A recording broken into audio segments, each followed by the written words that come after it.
Guys, welcome to my Assam Education YouTube channel. আগন্তুক SSC GD আৰু আসাম পুলিচৰ written এক্সামৰ লগতে অসমৰ বিভিন্ন কম্পিটিটিভ এক্সামৰ বাবে উপযোগী হোৱাকৈ এনচিয়েন্ট হিষ্টৰী MCQ কুৱেশ্যন লৈ ডিসকাশন কৰা হ'ব। সো ভিডিওটো শেষলৈকে ভালদৰে চাব। সো আহক ভিডিওটো আৰম্ভ কৰোঁ। তো প্ৰথম কোৱেশ্যনটো হৈছে ইংৰাজী হিষ্টৰী শব্দটো ক'ৰ পৰা উদ্ভৱ হৈছে?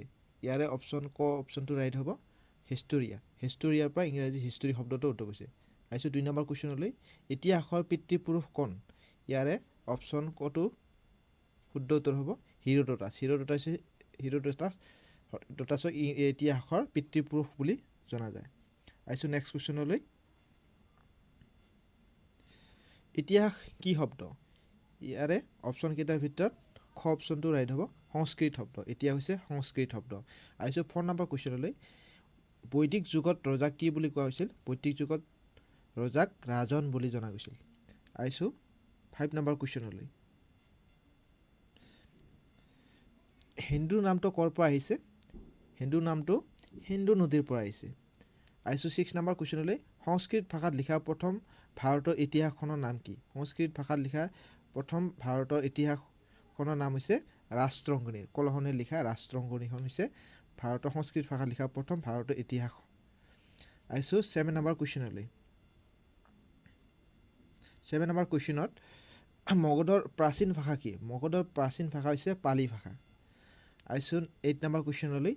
বেদ কেতিয়া ৰচিত হৈছিল? বেদ ৰচিত হৈছিল খ্ৰীষ্টপূৰ্ব 2500 পৰা 1000 বছৰৰ ভিতৰত। কেতিয়াবা এইটো 3000 বুলিও থাকে, বিভিন্ন কিতাপত বিভিন্ন থাকে। তো 3000 কেতিয়াবা 3000 থাকিব পাৰে।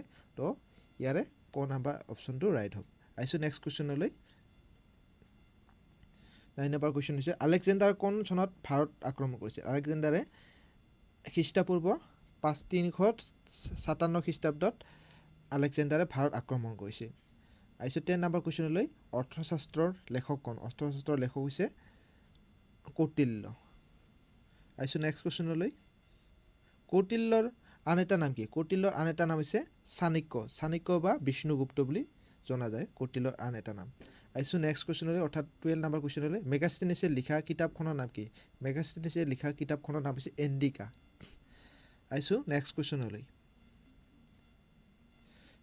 কোন জিলাত মহেঞ্জোদাৰো নগৰখন উপস্থিত? বৰ্তমান পাকিস্তানত হিন্দু প্ৰদেশৰ লাৰাকানা জিলাত মহেঞ্জোদাৰো উপস্থিত। আহিছোঁ নেক্সট কুৱেশ্যনলৈ অৰ্থাৎ 14 নম্বৰ কুৱেশ্যনলৈ। মহাভাৰতৰ প্ৰণেতা কবিজন কোন? মহাভাৰত লিখিছে ব্যাসদেৱে। আহিছোঁ নেক্সট কুৱেশ্যনলৈ।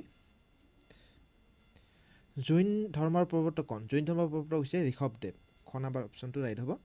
আহিছোঁ নেক্সট কুৱেশ্যনলৈ অৰ্থাৎ 16 নম্বৰ কুৱেশ্যনলৈ। জৈনসকলৰ শেষ তীৰ্থংকৰ কোন আছিল? জৈনসকলৰ শেষ তীৰ্থংকৰ আছিল বৰ্ধমান মহাবীৰ। আহিছোঁ 17 নম্বৰ কুৱেশ্যনলৈ। হৰ্ষচৰিত কোনে ৰচনা কৰিছিল? হৰ্ষচৰিত বাণভট্টই ৰচনা কৰিছিল। গৌতম ধৰ্মৰ প্ৰৱৰ্তক কোন? গৌতম ধৰ্মৰ প্ৰৱৰ্তক হৈছে গৌতম বুদ্ধ। আহিছোঁ নেক্সট কুৱেশ্যনলৈ। শুংগ বংগৰ প্ৰতিষ্ঠাতা কোন আছিল? শুংগ-বংগৰ প্ৰতিষ্ঠাতা আছিল পুষ্যমিত্ৰ শুংগ।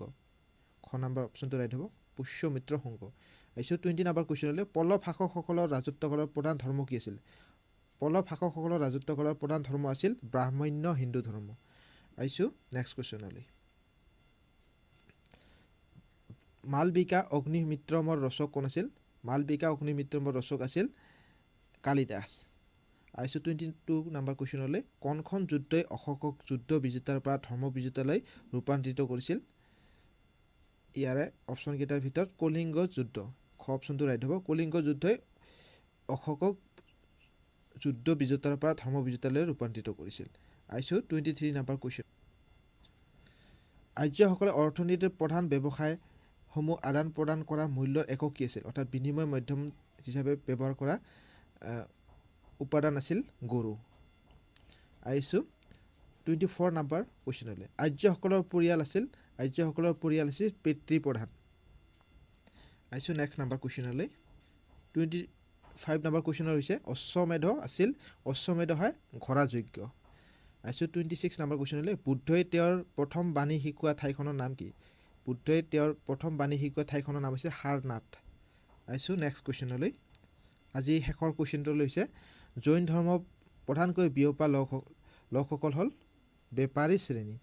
গ নাম্বাৰ অপশ্যনটো ওলাই দিব বেপাৰ শ্ৰেণী। তো এইখিনি আছিলে আজিৰ ভিডিঅ'টোত। তো ভিডিঅ'টো লাইক কৰি দিব, শ্বেয়াৰ কৰি দিবলৈ নাপাহৰিব। তো ধন্যবাদ।